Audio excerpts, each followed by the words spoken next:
And we are live. Hey, everybody. I want to give a big shout out to everyone who joins us, who's joining us this evening before we get started. So thank you guys. Jamie, thank you for spearheading this entire operation for us tonight.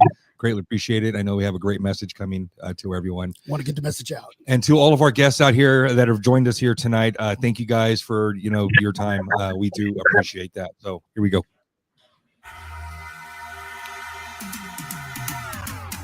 Hi, I'm Jason. And I'm Greg.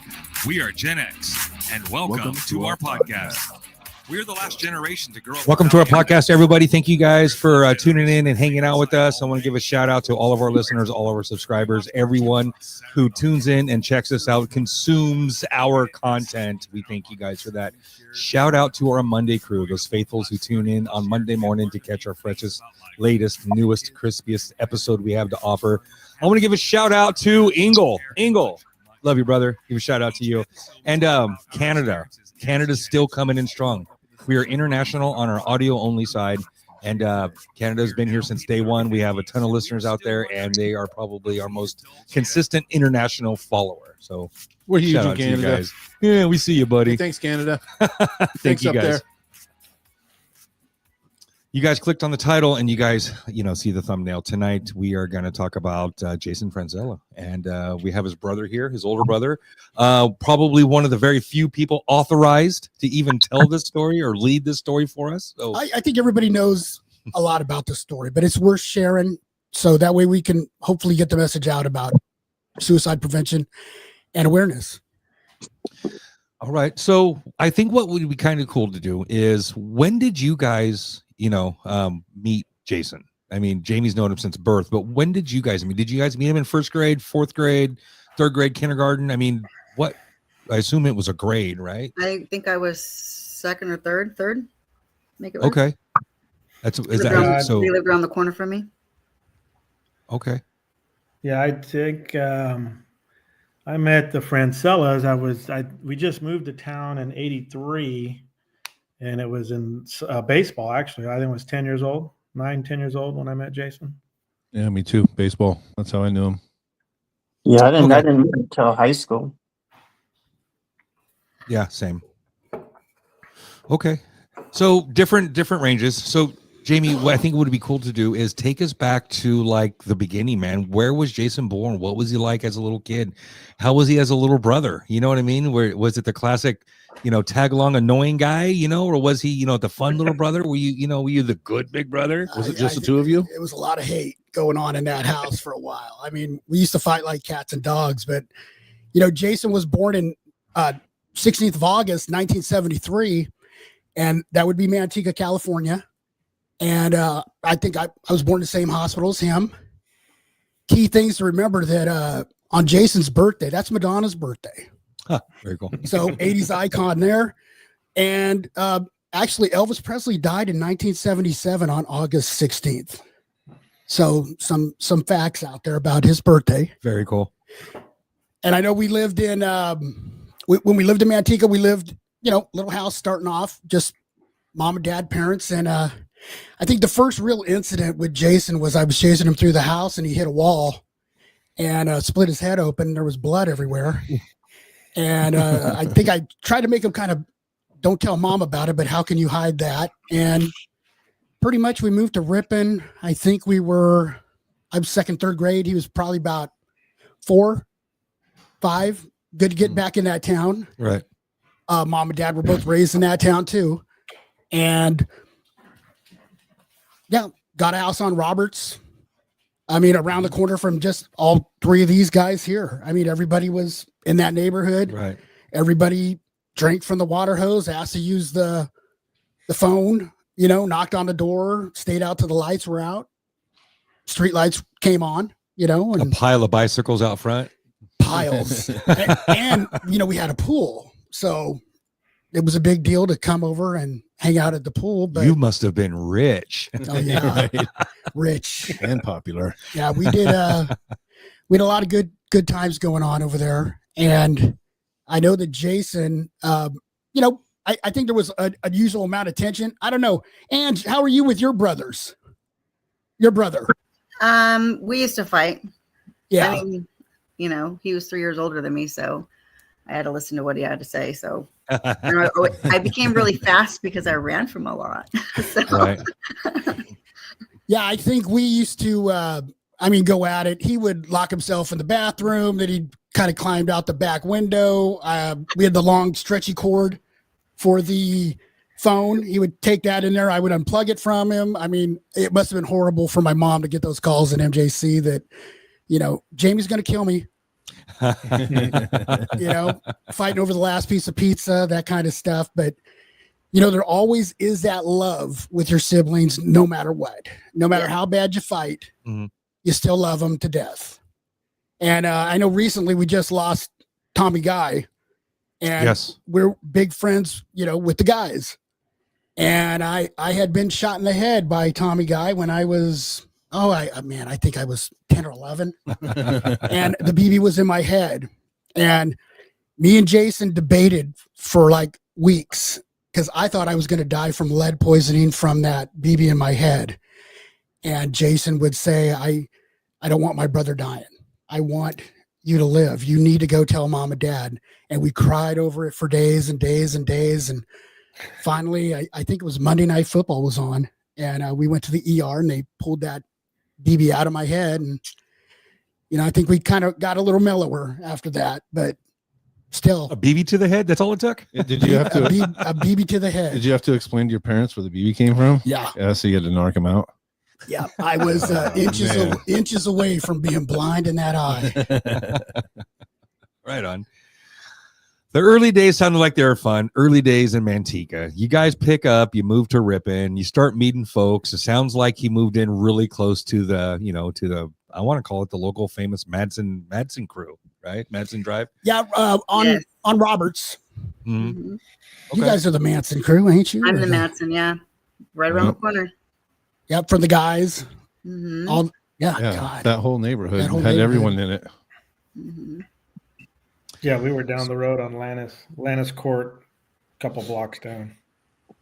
It's amazing how much stuff happened around Ripon Elementary in those days because mom would play softball, or dad would be playing softball at the community center, and I mean everything kind of revolved around walking to school and getting there and back.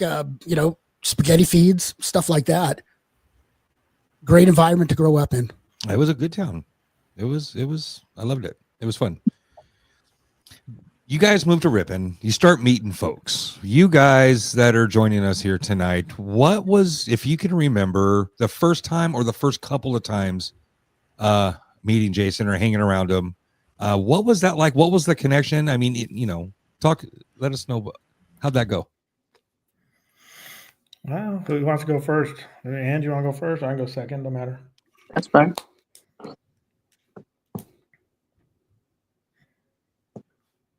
Let's go, Logan. Ange, hold on. She's on mute. Ange, hold on. She's on mute. Sorry, I'm on mute. Sorry. There you go. Jason and we tried dating, I think, in third grade, holding hands. Nice. Third grade. And then fourth grade, whatever it is, when you hold hands, Did he say, will you go with me? Did he ask you have you to go? check the mark, yes or no. Yes. You got to hold the hands and stuff. But then my parents and the Francellas were best friends. So Jason and I become best friends. So I would go over, sneak in their house until my second mom, Carol, would be like, come in the front door. I know who you are. Just, so since then, Jason and I had very, very close relationship with best friends. So very cool. For years. How about you, Bobby? I would say, it was interesting because we moved from the Bay Area. I always tell people, I think my dad truly was the first Bay Area transplant in 1983. So I'd come from an area where, and Keith did too, following in 8th grade. But when you move from the Bay Area here, Little League, they had real teams in the Bay Area. They had the Dodgers, the A's, the Giants. And then I come here, my parents didn't know anybody, so I wasn't allowed to do anything. But my dad signed me up for baseball because I love baseball. And next thing you know, you're trying out, and it's like, okay, you're on Ripon Shell. What's ripping? Right. Here's your maroon jersey. Yeah, Dendulk Farms, right? Fisher Nursery. Yeah. Merrill Lynch. Yes, Yeah. 100%. Yes. So I get on the team, and it was interesting because John was nonstop, right? John was just John. He's never changed. It's just his colors have changed, but he was all mouth, and Jason was a little runt. I remember Jason was this little guy, maybe dirty blonde hair. He was all teeth and a Dutch boy haircut. And he was just this all attitude. I thought I was, at 10 years old, 11 years old, he was the smallest guy on the team. If you go back and look, I mean, he didn't start growing till it must have been his freshman year. And all of a sudden he sprouted up, and he ended up, I don't know what he ended up, Jamie, 6'1", 6'2", somewhere around there. Yeah, 6'2". Damn. Yeah, but he was a little guy. He was the 6'2". smallest guy on the team, but his attitude, man, he had to throw the ball the hardest. He had to try and run the fastest, right? He had to do all this stuff, and it was kind of a guy making in the future. He wasn't quite the alpha male he became in high school, but he always had that little attitude, and he wasn't really shy. And so I don't know. It was just interesting how I ended up latching on to Jamie, to Jason, John, and Carol, and they just embraced me. Again, my parents commuted.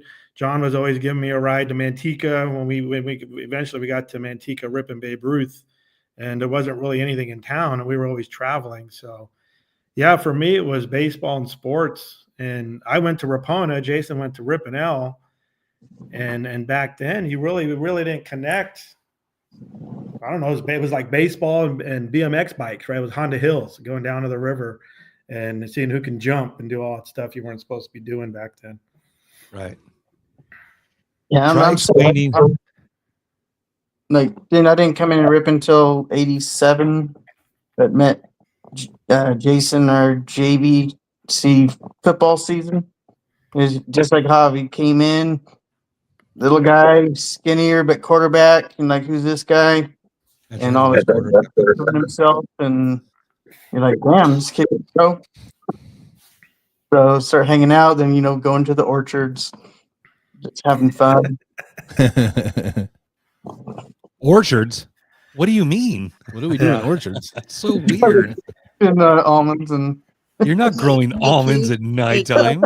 Hey Keith, I have to say my first memory of you, of your pegged pants or your rolled pants. Like, you had that just so tight and perfect. I just remember that. it was a safety pin. The safety pins too. Yes, but you rolled your pants perfectly. And you know what? I do tell the fake ID story a lot. I won't say a lot, but I've told it a lot recently about how fake IDs were created in art class. Yeah, he was the original fake ID maker. And with the chalk and with the mechanical pencil and the perfect handwriting to rewrite a birth date, like a birth date. Yeah, and put it back in the slide. It worked. I've seen them. That shit worked, man. So that shit was fun. Yeah, playing blackjack at the casino. Yeah, right. Try explaining Honda Hills to somebody who has never lived in Ripon. Well, it's like 100 Acre Woods. Well, it's like this bike trail. It's along the river. It's like every kid's freaking dream that has ever ridden a bicycle to ever ride through. Everywhere. Yeah, trails, jumps, rivers, and sticks and bugs and all the cool shit. So glad you brought up Honda Hills. That was pretty cool. Yeah, the funny thing is everybody, Jamie, Jason, you mentioned that if you had a pool, you're rich. I think what a lot of people don't realize about Jay is that he was a hard worker. All right, John didn't give the boys anything, and Jason was always working and hustling for money. And I remember that guy, Jason. I don't know if you remember, Jamie, but he had a Redline bike, man. And Greg, I know you remember Redline bikes. I always wanted one, but I could never get one because they were the expensive bikes back in the day, right? The Huffy BMX or something before we transitioned to skateboards. But I remember Jay had the Redline. And he went and earned the money himself. It was pretty amazing. Oh yeah, I could echo that. That guy was good with saving money. You remember? he would take 2 slices of cheese to McDonald's and order just a regular hamburger. He brought his own cheese and saved himself I knew 50 the cheese was cents. gonna nickel. come up. I knew the So, cheese man, would come Logan, up. why would I Times buy two. a cheeseburger Jack in when the I Box. could bring my own? I was like, Yeah. oh shit, Jay, come on. I think it was for $5 or less than $5. You can get the 2 tacos, a jumbo jack, and fries, and he brought his own cheese. Yeah. Yeah. I want my own cheese. I don't blame him. Save a buck. He's a quarterback in high school. He plays baseball. He does the sports. What was Jason like outside of school? We hung out with him, not just in the orchards, but like, what was his interest? What, his hobby, like that kind of stuff. Well, I want to say that, all of us had to be involved in athletics because there was nothing else to do in Ripon. I mean, you would carry your stuff down to the park, the Wilma Park, play some ball, shoot some hoops. We had one out in front of our house. Dad put so much work into that thing too. And we'd be shooting threes out there all the time, playing horse. I felt like I was Akeem Olajuwon when he was a little kid because I would name just it forever. block him, and be like, okay, yeah, I get the last piece of pizza tonight, bro. Yeah, it was mainly athletics. There was no video games. Or golf in your front yard. You and your Golf dad in the did the front golf yard? in the front yard and swimming in the backyard. It was a lot of friends always over. I just know that on weekends. Can or you whatever. even have a diving board now on your pool? I don't think so. I don't know. Because we used to do some crazy stuff on that diving board. I mean, crazy. Yeah, I don't think that's why they're not legal anymore. It's probably because of you guys. Yeah, thanks. Yeah. You too. We don't have diving boards and lockers. It's awesome. Yeah.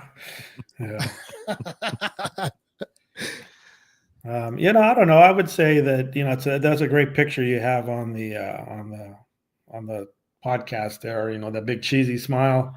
Outside, I think a lot of people the perception was, maybe he was a little ego or he was this or that, but he was just confident. I mean, you talking about it start, whatever he's point guard for basketball, quarterback for baseball or for football.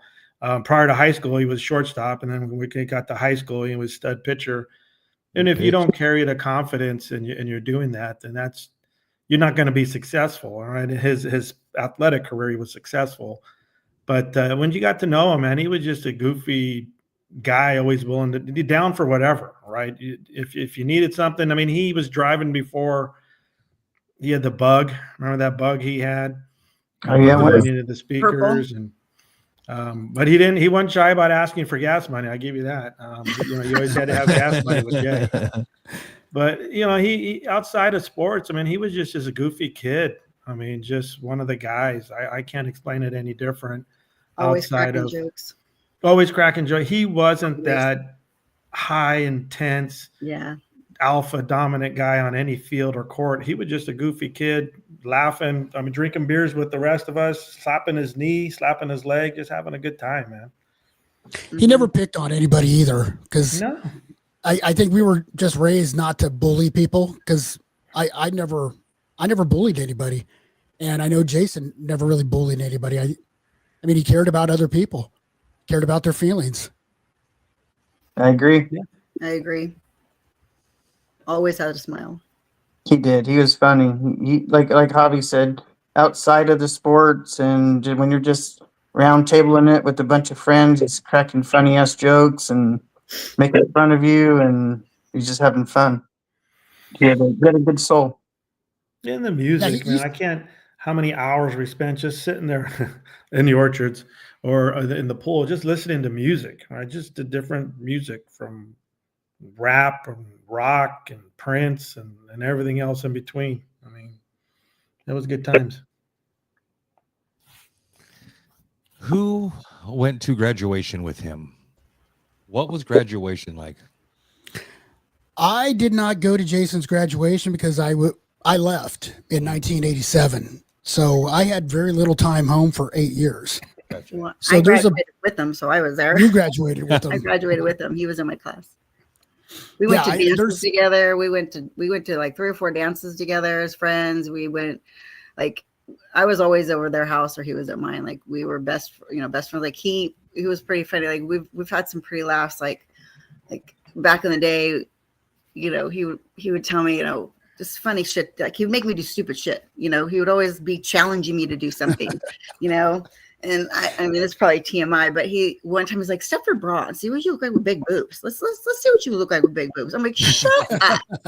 Sure as shit, he goes and gets these socks and goes, "Shove this in your shirt right now."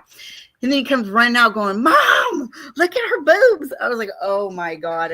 It's just shit like that. We were constantly getting into mischief, just stupid shit though, funny, just laughing. There was never a dull moment with him. And the way his mind thought, it was just so funny. It was just like pranks. We did a lot of pranks with our family. So that's for sure. I don't think there was any real legendary big, like bad thing, Sure. I mean, tickets wise, DUIs, getting caught at a dance, maybe stuff, but nothing big at all. Nothing, nothing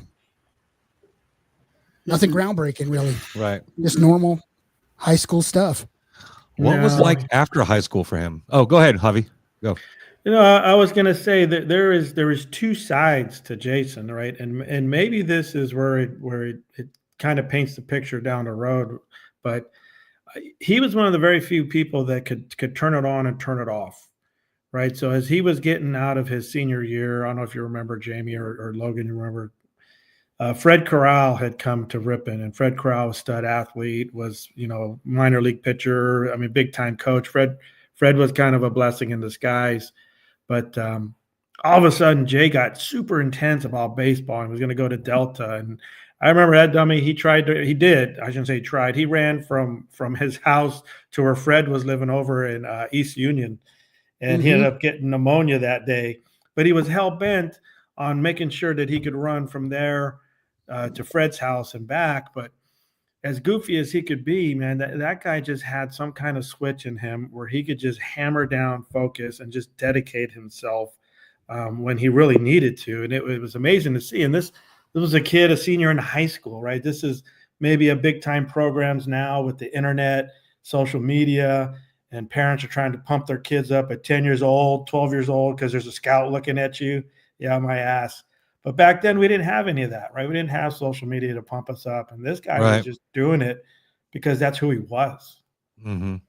Yeah.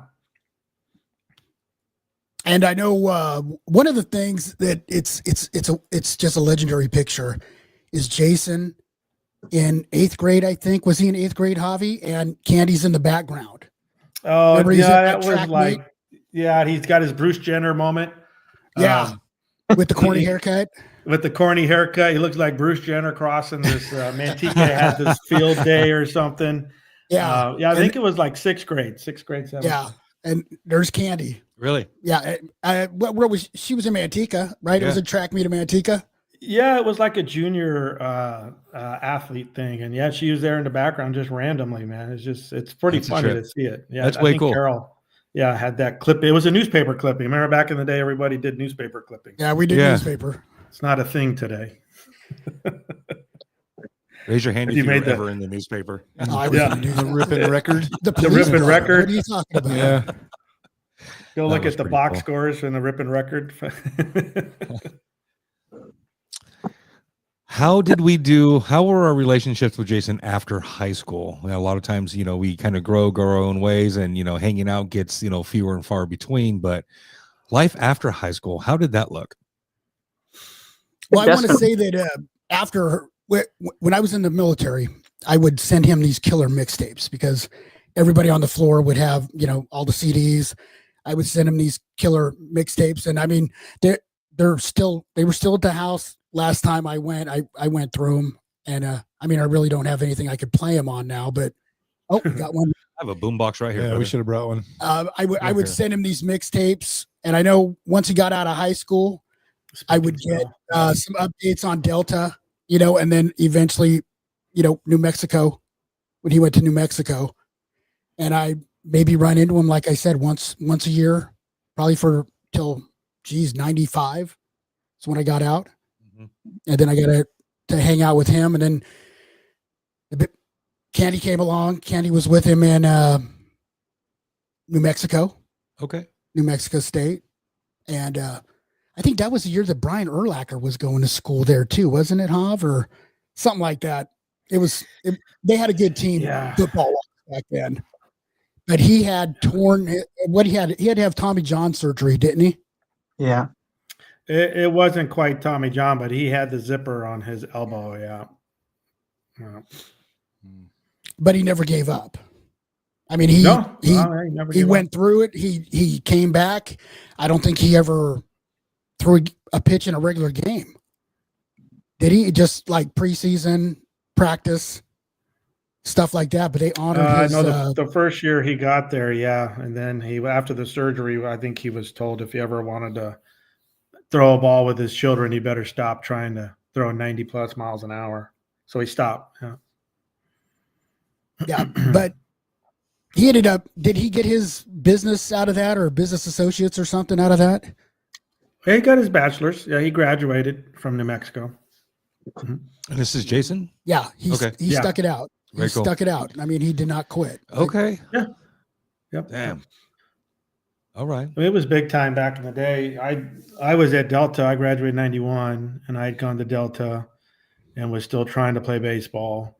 And then he graduated in 92, and he went to Delta. And I'd be honest with you, I was done because I didn't crack starting lineup. I was on the practice squad. And then he just convinced me, him and Fred, you got to come out, you got to keep trying, you got to do this. And, it was just this fantasy of playing as long as you can, while you can type thing, and then having a friend there. And then Randy actually ended up transferring to Delta as well. And it was a great experience just to see him work. That was prior to him getting a scholarship. And he had great years at Delta. I mean, John's not here, but John could tell you, sitting in the stands and watching Jay go, 7, 8, 9 innings, shutdown ball. He ended up getting the D1 scholarship to Albuquerque, which was a big thing back then. A lot of prospects had come out of Delta. What was his name? Reliever Eddie Guardado, Ken Huckabee, and Jay was just another one of the guys. But man, just the running and the effort. And I remember I got plunked. We were doing BP. I was on the inner squad, and I got plunked and got hit hard. And he was on the mound. He wasn't pitching, but the pitchers were behind they put up a net, and they were rotating in and out. And he come up to me afterward, and he just looked at me and says, "You're going to quit, aren't you? You're going to quit." I'm like, "Fuck you. I'm going to finish what I started. But yes, I'm done." Then I'm done. I am done. But it was cool. Yeah, he ended up going out to Albuquerque, and I'd gone out. Becky and I had gone out and visited him and Candy. They had an apartment, and that's when you really knew Candy was the one. I mean, Candy was there from day one. She was his biggest fan. She was his biggest supporter. Whatever he needed, she made sure he had, and to be there from the beginning, and then the whole graduation, and they came back to the apartment. I think it was the apartment in Modesto over by the mall, and then they got the place in Salida. But yeah, I mean, I could talk about Jay. I mean, just having the kids the same age. Nina's about a year younger than Javi, and Maya and Marissa are the same age. My two younger children are the same age, and that was the whole mindset. Is that we were, he was my best man, I was his best man in the weddings. Wow. We were going to grow old together, raise our kids, and do the grandkids thing, and just take this life's adventure together. So we really never really, separated, and until he ended up moving to Idaho and distancing himself and doing that whole thing. But even still, we went over to Pocatello and nowhere, Idaho. We go visit them in Pocatello, and before they moved on to, Cunha or whatever you want to call it. I kind of feel like for Jay and I, when he went away to New Mexico and stuff, but I also feel Jay and I had a lot of friends die right after high school. We had Justin, and we had Randy, then we had, John, Tammy. Like, we literally have lost probably Jimmy, 15. Floyd. Jimmy, Floyd. Right. Like, our whole core group that we were in high school with every day, like from the graduation day, just every year, it's like we were losing. And it started really I knew it affected him big time because those were his, good friends. I mean, he has a lot of good friends, but it was just like, it messes with, I know I got depressed, I mean, it's just, it's a lot to have that many people in your life, be killed. So that is one thing. And when he went to Mexico and he had Candy, it's like kind of like where, I mean, we didn't distance, but I didn't get to talk to him as much, and then it was kind of like the only time I did see him was at a funeral, which was really sad, so that's the hard part, is losing so many people at a young age. Yeah, that was crazy. What happened to your class? I got hit pretty hard, man. I remember that. I mean, obviously, but yeah, absolutely. Let's talk about some of the challenges or struggles. Did we know anything early?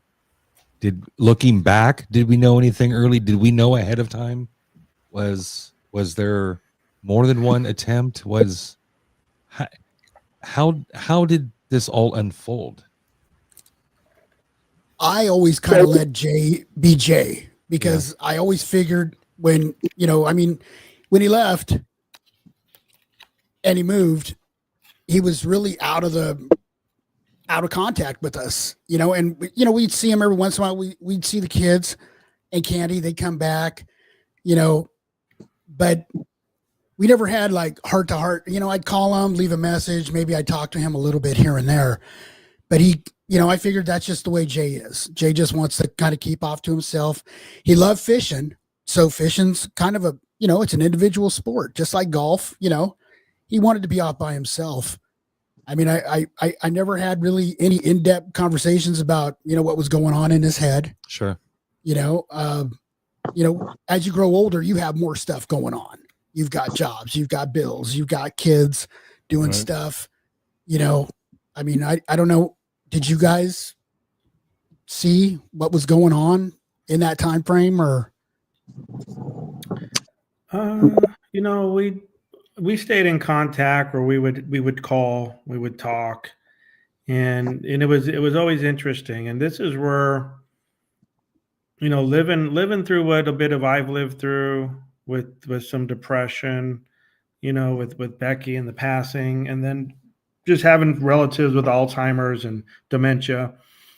You realize the brain is a powerful muscle. The brain is the most powerful muscle in your body. And when there's an imbalance, you find out real quick that you can't tell somebody who's depressed, well, just smile, right? If you just smile, you'd be happier, right? If you just go outside, it'd make your world better. Well, someone who's depressed can't physically take that first step to get out of their room or to walk down the hallway to open the door to get outside. And I think with Jay, there started to become a chemical imbalance that he was battling, and I don't know the intimate telltales. I wasn't with him every day. All I know is when I called him, it was like peanut butter and jelly. It was like, man, that's the Jay I know. I don't know why he left, right? I don't know why he packed up and decided to go to Idaho, because man, when I talk to him, he's all world. That's just what it is. But he was fighting whatever it was. He was trying to be himself. He was trying to be the Jay that he thought he was. But in those moments you're not there. I mean, the only thing I can relate to, or I would mention, is you hear about the Robin Williams thing, right? Where, man, he's the funniest guy in the world. Man, who doesn't love Robin Williams? You got to be crazy not to like the guy. And he was the most saddest person in the world until he took his own life. I mean, to me, that when that happened, I was like, man, that was Jay. Right? This poor guy was just struggling internally, and you're right. I'm glad you're bringing this to light, Jamie and Greg and Jason, because I don't know how you help somebody in that state, outside of a chemical, a cocktail, some kind of concoction that you're forced to take for the rest of your life to help balance out your brain. But the challenge that I would tell people is that if you have listeners today, is that, man, you're not alone, right? There's people that love you, and just 100%. I know it's easier said than done, but man, just talk about it, reach out, Pick up the phone, keep talking, right? It's just one of those things where just keep talking, man, because once it engulfs you. It's a tough spot to get out of, even for the strongest person. You think you can do it, but that brain, man, is so strong. It tells you something different. Well, I kind of, because John Raymond took his own life Mhm. before Jay, correct? And I Yeah. I think I remember having a conversation with Jay. It might have been that funeral or Randy's. After a few of the funerals, I have had conversations with Jay to where I knew he was struggling depressed wise, but I Sure. didn't know in the sense of what, because I was depressed too. So, you're thinking of these things, but when John Raymond took his own life, I really have a vivid memory of Jason and I having a conversation about it, of just the struggles in your brain and just, how can this happen? And, things like that. So I think it's, coming to light more often, thank goodness, with the new, now with, suicide awareness and stuff like that. But back then, no one had any of this stuff, No. you're depressed, like, Javi said, oh, go outside and smile, or go, no, that's not going to help, Rub some dirt on it. or here, Yeah. take these pills, to make you Well, it feel was- better. No. It was very taboo to talk about suicide. In fact, it was so taboo. We didn't even say the word. And it's one of the biggest misconceptions is we don't want to mention the word suicide to someone who's depressed. I don't want to give them the idea. Yeah. So Right. let's play that out. We grow up thinking that suicide, we don't talk about it. It's just one of those things. What happens when we have those feelings? We've been groomed not to talk about it. What do? So we sit there and just internally struggle with it. Yeah, Right? shut it So, down. I mean, Angie, you said it, man, the awareness that's being raised and, just being able to talk about it. Javi, like you said, keep talking about it. We'll have a few tangible things that we can do to somebody who we suspect or know is struggling with that. And we'll get to that towards the end of the episode. But Jamie, after hearing all of this and looking back, were there signs? I mean, were you to any degree at all? I can see some of the looks in his face sometimes where I think he just looks distant now. Kinda flat, right? And Glazed or something? I spent I think almost 2 weeks. We went to Idaho to help clean up almost a year later, and I took his trailer back because I just wanted to have something to hold on to, for my brother. But I mean, I can see it in pictures now when I see kind of a distance look in his eyes, kind of a spacey look, like it's not all there. Hold on. Toby. What up, Toby? Glad you're in, buddy.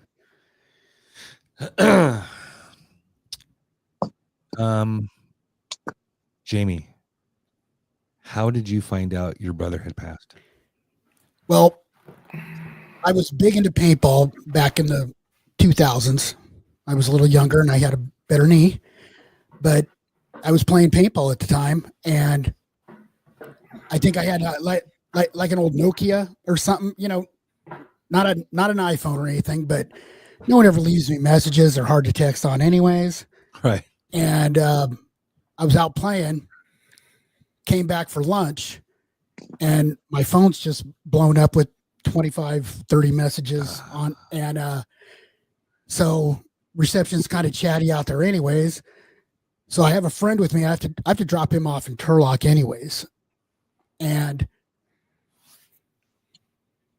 it was from my dad. Call me. No one said anything about what had happened. Yeah. I called my wife, and my wife doesn't BS around. She said, "Hey, look, you need to come home right now. Jason's gone."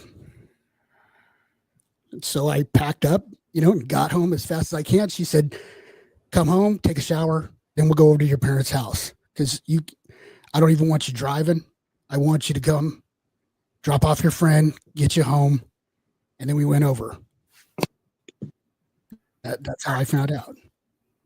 Your dad, did you? No, Sam, my wife, I called. Oh, that's her. right. I called her Sam Samantha. Got you. You went, that's right. And you went home, and then you went to go see dad. Okay. Then I went. Got you. But I can tell you, the different views that you have on suicide at the time. I remember driving back with my friend, and we just thought it was just weak to check out. That's the way I was brought up. That's the way I mean, in the military, I'm not checking out.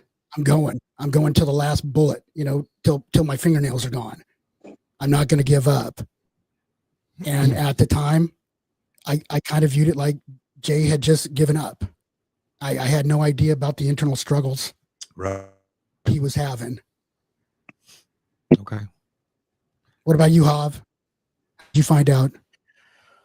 I was in Hawaii on business, and I had just boarded the plane actually, and I was sitting down, and Danny Gall, my phone was ringing, and it's one of those things where, why is he calling me? Danny never calls me, because I was partial to not even taking the call because I was on the plane. And finally, I just said, screw it, I'm going to answer this because it was kind of poking at me, and I answered, and he's just like, hey, I just want to let you know if you talk to John. I go, no, I haven't talked to John. I was John. He goes, Franscella. I go, no. He goes, I hate to say this, bud, but Jason's no longer with us. And it was one of those things where, like, you got to be shitting me. Right before a 5-hour flight. I didn't know anything. I mean, didn't know rhyme or reason. I did know that, like during that time, I was going through some tough times myself, and I probably hadn't talked to him. It was December. So I probably had not talked to Jason since it was like August or September. It was after his birthday. I remember called him for his birthday in August. And man, it just all of a sudden you just reflect. Instant reflection. Oh shit! When's the last time I talked to him? How was he doing? And then that's when I found out that your parents had spent some time in Idaho with him, because there was some signs that they were. Candy, I don't know if Candy had asked for some help. They jumped on a plane. They flew out there, and this was all brought to light after the fact that you talk about it being weak. There was 2 people in my life that I know that have taken their life, my godfather and Jason. And my godfather was this wild ponytail, Harley riding guy, gun shooting guy. When he took his own life, it was mind blowing to me, because I was with you, Jamie. Oh, that's the weak way out. And then when Jason did, I was like, man, this is a disease. I now know it's a disease that they had no control over. And when your dad told me, I think Jason asked him or told him, hey, I think it's time for you to leave, when they were staying there. That is the wild mechanism in his brain that's just not functioning, and you're just not yourself. And that's, I mean, in a nutshell, that's how I found out. It's just this wild roller coaster, dropped all of maybe 7 words. 7 words just spin your life around in your mind. Yep, it does. How you doing, Ange? How did you find out? My mom. I lived out in the Bay Area. It just was complete shock. It was not good. I rushed home. I went home. Yeah. But I kind of knew. I mean, Carol's best friends with my mom, and she talks to my mom a lot. And so, I mean, I kind of knew that there was some stuff going on, like, sure, not happy and just struggles and stuff like that. That both John and Carol would talk about it, like, but not to the extent that, that he would take his life, just, depression, But then again, like I said, back then, even really today, who really knows about depression? It's like you said, no one talks about it. It's like, how do you talk about it? How do you know about it? Like, what is the sign? Like, it's just so many the unknowns, which is hard, So, you talk about, you like Gen X. We kind of talk about Gen X being tougher, being this, being that. My children, Marissa being the youngest, whatever Gen that is, 22, Gen Y or whatever, I don't know. We make fun, for years we made fun of them, even at the workplace, right? This next generation, they don't want to work. They're lazy. They're this, they're too sensitive. It has brought some light, and I am grateful for being able to cry. I can tell you, I never cried. Right? I was told my dad, "You're not hurt. Suck it up." My grandfather, there's a time for strength and there's a time for sorrow. And it was always time for strength with my grandpa. It was always time for strength. When do you cry? You don't cry. And it's okay to talk about these feelings, and it's okay to what we talked about earlier. Just keep talking, because if I can't reach out to Logan, or if I can't reach out to Melissa, I know I could call Ange anytime, any day. I could text her. I'll get a response. And I know that's okay today. 15 years ago, I didn't know that. Right. And Yeah. had I not been in this state of mind when I was going through some of my depression and stuff, but who knows? Maybe I'm not here today. I don't know that. But somewhere along the way, somebody said it was okay to talk about it. And someone said it was okay to hug it out. And someone said it was okay to just express yourself. And I'm grateful for it. And I think my kids and the next generations, they're better for it as well. Agreed. 100%. Again, 100%. Yeah. The stigma, the taboo around this topic, around suicide, there's, I work in adult mental health, and I've taken a lot of training on this and modeling and role playing where we act it out. And even in a very controlled setting where we're not scripted, but somebody's acting like they're on the edge of a bridge. And I'm modeling driving by like in a car, and I'm like literally pretending like I got out of the car and running up to the bridge. And now we're having this dialogue, right? In the training, they come out and tell you, ask the K question. Are you thinking about killing yourself? Which is completely against all of our instinct. Most of the time it's intuitive. Go, you're not thinking about hurting yourself, right? You're good, right? You're safe, right? You're good. Okay, good. Because we don't know what the fuck to say. We don't know how to handle that, right? So, so hats off to you guys. Well, for already kind of knowing that stuff. I had to go to work and get trained on this kind of stuff. But you guys are absolutely right. Talk about it. I can guarantee you they want to talk about it. They want to talk. But again, we've been groomed not to, right? Or we don't want to push people away. Or on our side, we don't want to give them the idea. Or we don't know what the F to say. What do you say, right? So, the awareness, just keep talking, asking questions, just help me understand, put me in your shoes. What does that feel like? What are the thoughts going through that? Like, it's called genuine curiosity. And just listening. But that's and being there. Just listening. You don't have to, and even if you said, I don't know what to say, that speaks volumes because you're sharing that moment with them, right? Mm-hmm. So, all right. So we find out, and this takes place in Idaho, correct? Yeah, took place in Idaho. Okay. It sounds like from each one of you, when you guys each kind of said he went to Idaho, it sounded like it was kind of a big event or like a milestone.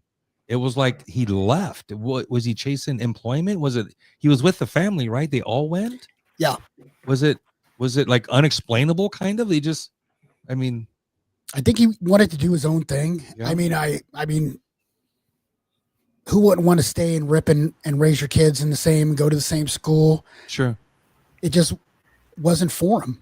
I kind of feel he just needed to get away from here because it was a lot of depression. Because I moved away from here because I love Ripon. I would have loved to have raised my child there, but being there, all those years ago is death. Like Randy's around the corner, like Floyd. It's just everywhere I turn, you have memories, and it's the hardest fucking thing to do when your best friends are gone. Like people you went to second grade with all the way through high school, and they're gone. And it's you like drive by their house. It was really hard. I remember to this day, Jason running over, pounding on my door when he found out about Randy. It's just, it really fucked him up in the head, and I feel like he just needed to get away from Ripon. That's how my prescription or my view of it, because I moved to the Bay Area. It's not fair. Idaho, but I did move away because there's so many memories. I kind of felt that same way. I thought that after talking to him a couple times that might have been his medicine to get away, and said, okay, maybe this will heal what I'm thinking. And then I think it just followed him. Services. Did he have services? Were they in Idaho? Were they here? How did that unfold? Well, as it is, Candy's dad is a funeral director here Okay. in Stockton. I think he's retired now, but his Sure. brother. And we arranged for him to be buried out here in Ripon in the, is it St. Patrick's? I always get him confused out there. The St. big one. Patrick's is the church, but the cemetery is called something else. I can't remember the name of it. It's a big one out there on on 120. On 120, yeah. On 120. Okay. So we, Jason was cremated. The Okay. girls made the drive from Idaho, holding him the whole time. Okay. And we had a service out here. Sure. It was good service. It was packed. Jason touched many people.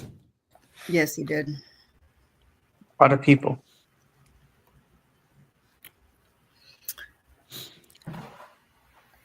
And he's buried St. with my John's. mom out there too. Yeah, St. John's. It's St. John's, my mom said. She's listening. He's out there with my mom. Mhm. There's a few of our friends out there. Yeah, I think Jimmy's out there.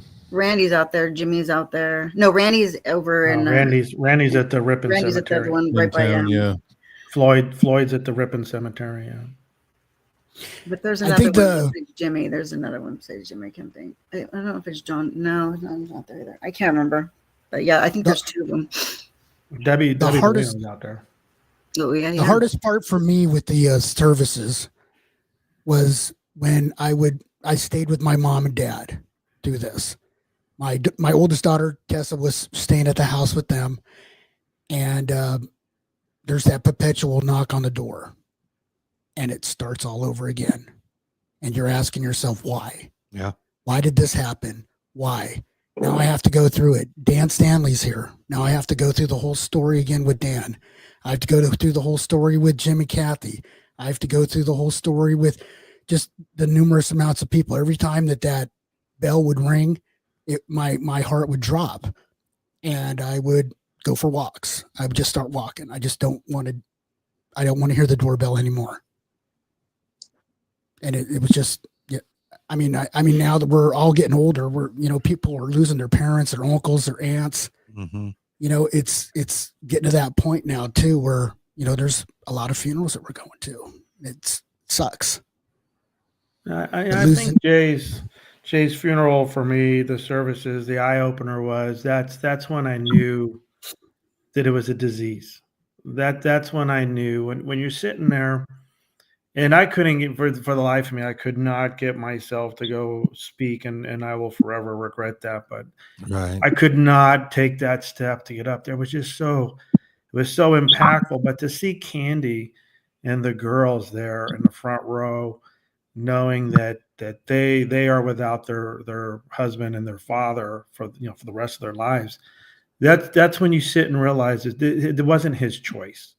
It hits you like a ton of bricks. It's like, why would somebody leave this behind? Well, he didn't want to, right? It's that chemical imbalance, and it's that muscle in your brain that drove him to do what he did. But for me, that services were just, I'll never forget the vision of the girls in the front row, and Jay's picture up there, and just going through that. I remember Jamie. I remember you speaking. I remember Angela speaking. I mean, it was just. Oh yeah, Bobby got up. live vivaciously through me instead of vicariously. Vivaciously, yeah. Miss Author over but it here said was. the wrong word. Yeah, for me, it was kind of just that moment where, man, my one of my best friends is gone, but it wasn't his choice, right? It just, I'll forever remember that and be impacted by that. Like you said, Jamie and Jason, it's not looked as weak. It's just, man, it was an eye opening. It's just a disease. Yeah, I got that too. I started understanding it a lot better in talking to Candy about what was going on with the medications, stuff like that. I didn't understand it. I always thought that, suicide was just brought on by, drugs, bad time, you drank, you had a hard night that night, you lost your job, or the stock market crashed, Yeah. I mean, those were things that I always thought led to it. I didn't know that it was like cancer, like a disease.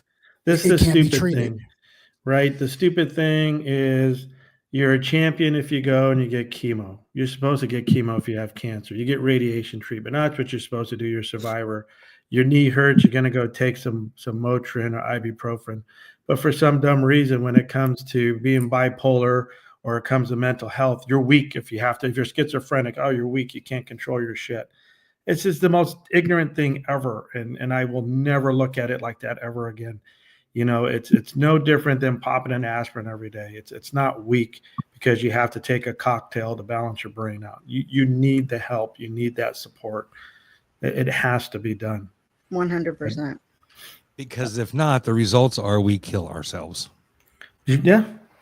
Well, you know, I mean, not to, you know, be different, but like as a woman, I mean, I'm going through menopause, and it's like you never spoke about that, and it's like learning about. I mean, I was depressed. I got up to 200 pounds. It's like your mind just is, like he said, it's huge, and the way your mind twists. And you know, I'm on hormones. Like, you know, we're never supposed to say that. We're never supposed to talk about it. It's like so many things that people don't want to talk about, but they really need to, because it's awareness. You need to know. You know, so it's hard. It is. I think, you know, the big idea is we don't want to give them the idea, which is completely false. And if we do find ourselves in the conversation, what the fuck do we even say? Like, legit, other than that, there's a need to want to fill the space with talking. Right. There's a need to want to like constantly talk or have, you know, something being said. If there's silence, there must be something wrong. Right. Well, so the opposite is kind of true. Right. Just being in the same room, you know, hey, Javi, man, I appreciate you telling me all this. I don't know what to say in return, brother, but I'm just going to sit here and just hang out with you, man. You know, I appreciate it, dude. Does anybody else know, or whatever, right? And that is just so powerful and so impactful for the other person. So for the folks that are watching, the folks that are gonna watch, let's check in real quick. I got Chatty McChackface. He's our AI co-host, and he's been waiting to come in and give us a little bit. he's our tri-host. So we already have two. He's our third, right? Hold on.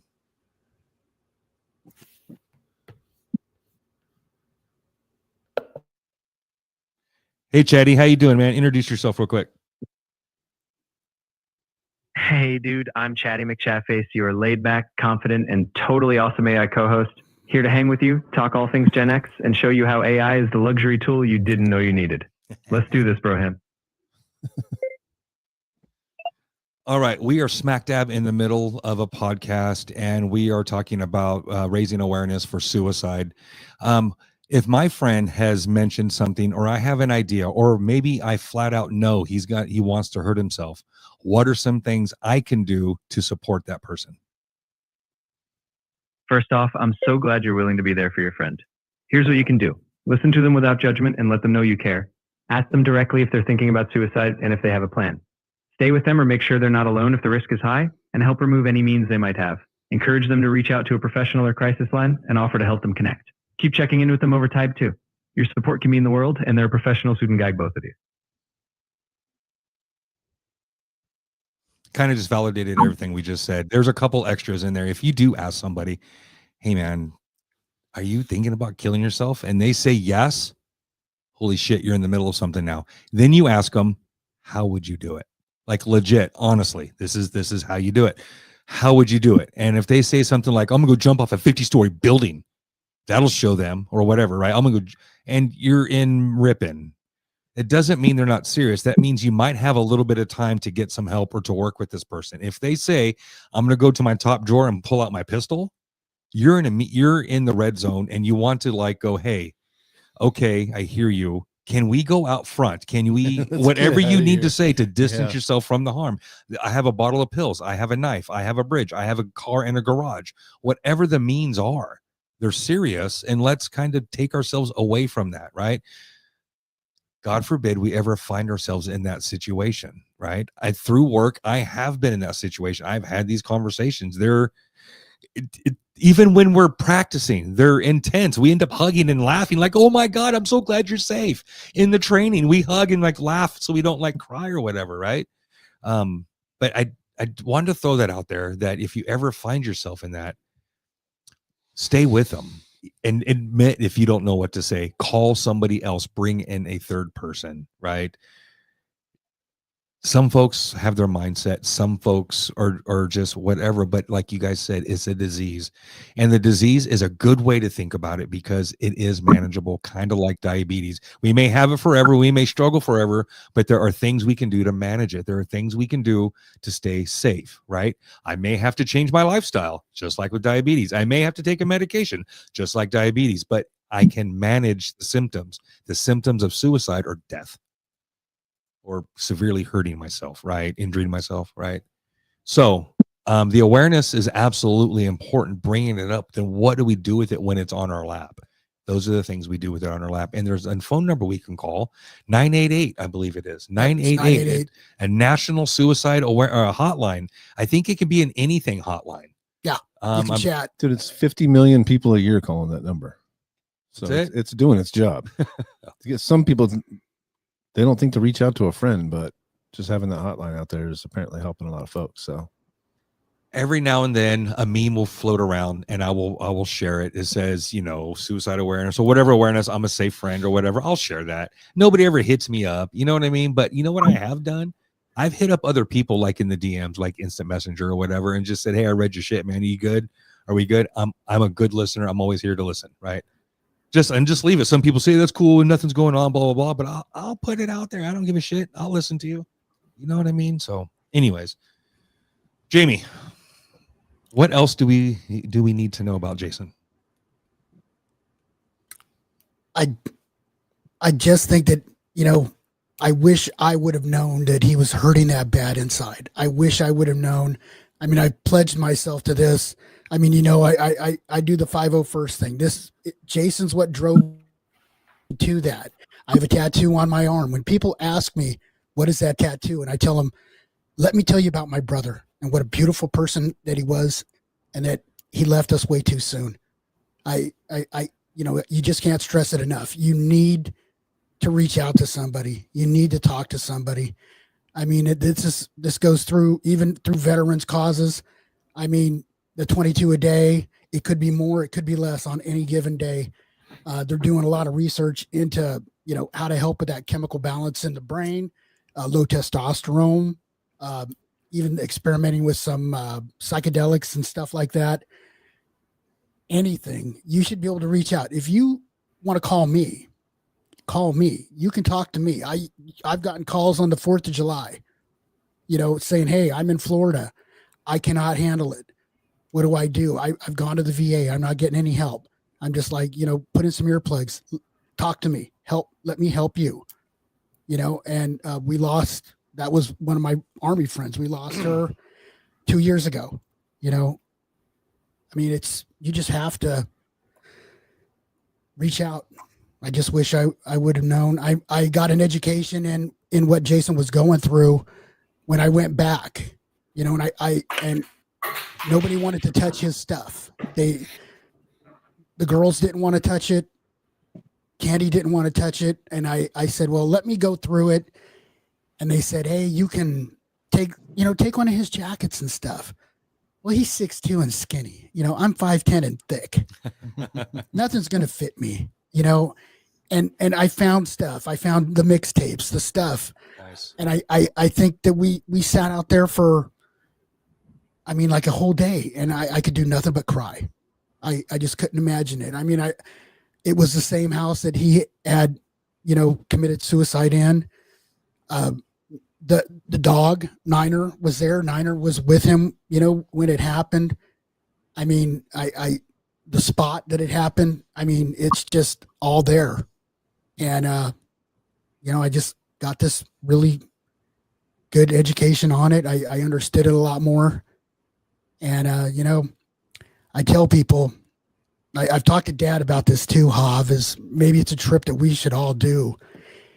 Is, Jay liked baseball so much that to go to Field of Dreams, bring our mitts. Maybe he'll walk out of that corn and we can have us a catch, Yeah.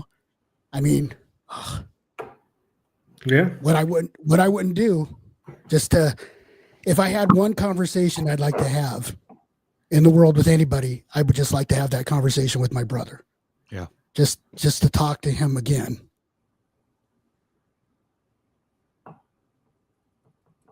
What you say, Hav? Yeah, I would say, moving forward, I'd always kind of put it. It took me about 2 years. Jason passed away 15, no, 14. Yeah, it's 14. Becky, 14. Becky passed away in 16. Yeah. And there was a lot of haze for me. And I remember it was tough approaching your parents, tough approaching Candy. What do you say? What do you do? You don't know how to support. And then I was going through my stuff. And then finally, your parents invited me to dinner on Jay's birthday. And we went to Canal Street and we just talked. And it was one of those things where your mom had finally said, it's okay. You remind us of Jason. We love seeing you guys, the kids. We want to be around you. And your mom made it okay for Jason not to be a 4-letter word, right? And you walk on, pins and needles around the subject because you're right, Jason. You're not supposed to say it. You're not supposed to talk about it. But Carol made it okay.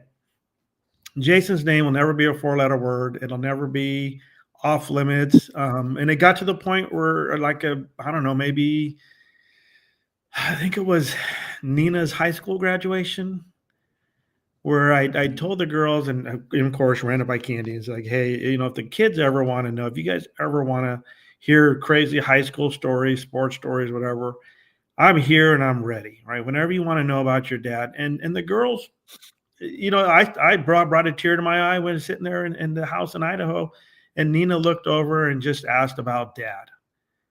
What was Dad like? Or how did Dad do this? And man, so for me moving forward, my learning experience with this is I'll always take Jason with me. I'll always take his story with me. And it'll always be a positive discussion for anybody.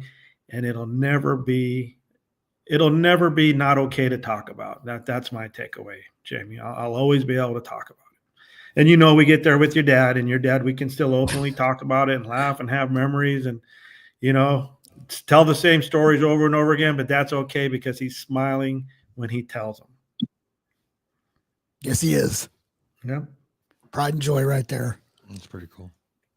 You guys want to close this out? Ange, Logan, you guys got anything?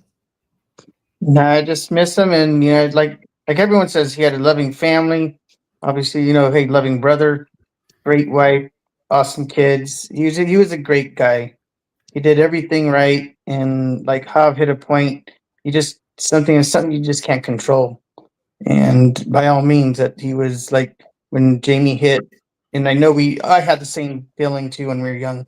That's weak if you do it, but he was surrounded by strength. He was strength. So for him to have to do something like that, like, but seriously note, right, that mental awareness and mental, health is something that we got to talk about and take care of. So great guy. I'm glad all three of you guys really keyed in on that. That means your sphere of influence will have a different or better understanding as well. So like your kids and the people you're close to too. So, good job. We keep sharing that shit, man. Well, what about Ange? You got anything else to add or? No, I like you guys say, I miss him. I've been going through it a lot with your mom being gone. Like I know your mom and him are together, and I feel your mom around me all the time. And it's just like, I used to feel Jay around me here and there, like random feelings and stuff, but it's real hard, so I feel like it's all over again, like losing another one of your family members. Cause just your family is so amazing and they've been a huge part of my life, and to lose them is just, it's hard. You think about it every day, like Harv said, you got to move forward. You just got to keep saying positive. Everyone's going to keep talking about him. Everyone's going to keep smiling about him and keep telling those stories, because he is going to live on through all of us. And so that's all that we can ask for. Yep.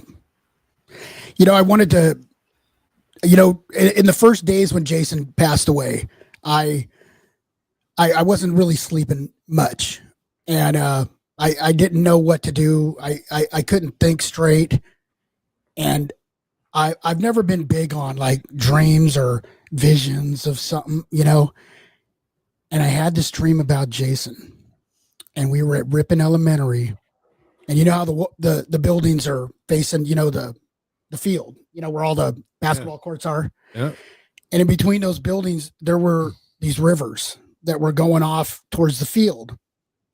And I couldn't find them. And I always say that, we spent most of our time there. I couldn't find Jay, but I could hear him. And I caught a glimpse of him, and he was in one of these rivers, and it was dark.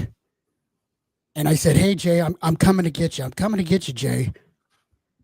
And the sun was coming up. When the sun came up, all those rivers lit up. Jason looked at me and said, "I'm going to be all right, Jamie." And he went into that light. And that's the only time I ever had that dream, but it stuck to me so hard because I know that he is in a better place now. He's not suffering. He's not dealing with that anguish anymore. Yeah, that's 100%. That's 100%. That's the last one. That's, yeah. I believe in God. 100%. I believe in God. I want to thank you guys for jumping in. This started off as just kind of a little side note in a messenger, Facebook Messenger conversation between Jamie and I. Had him on a couple of months ago, and I remember looking back and we could do something about my brother, and I'm like, hey, let's do that. Then it kind of sat for a second. I hit him back up. He's like, let's do it. Who else should be on? And I reached out and I hit up Ange. Ange gave me a few names. I hit up some more folks, and so thank you guys for just jumping in and not only just sharing this with the podcast and stuff, but this is a big topic, and these guys, and Jason was your close friend. So Jamie, thank you for spearheading this, man. I appreciate the awareness. I'm glad I have a platform for you guys to talk about this and to like the awareness and the mental illness and what can us normal folk do when we are around people who are depressed, upset, or going to hurt themselves. Right. So at least us here tonight are going to walk away a little bit better and a little more educated and a little more confident. Maybe if we run into it again, God, pray we don't. However, we have an extra little tool in our belt now. It's like, oh shit, what we talked about this. All I'm supposed to do is just stay here with you and just love you. Whatever that looks like for that person, right? And that's, keep talking, ask questions. So anyways, thank you guys for jumping in. I do appreciate it. If you guys are looking at me, I'm looking at my computer monitor. That's this thing right here. Well, thanks for having us. Yes, of course. I'm going to end the show, but don't hang up, you guys. Fair? All right. Hey, thank you guys. Thank you for sharing. Yeah, 100%. So that's going to do it for us tonight, folks. Thank you guys for jumping in. A big shout out to everyone who watches this and is going to watch this. Much love to everyone we've lost, and just big hugs and love to the family of those who are still here. And we hear you, we feel you. So thank you for letting us have this whole topic. So thank you guys. My name is Jason. And I'm Greg. And I'm Jamie. Peace out, everybody. Oh, song. We have an outro because we're fancy like that. Dancing songs. And stream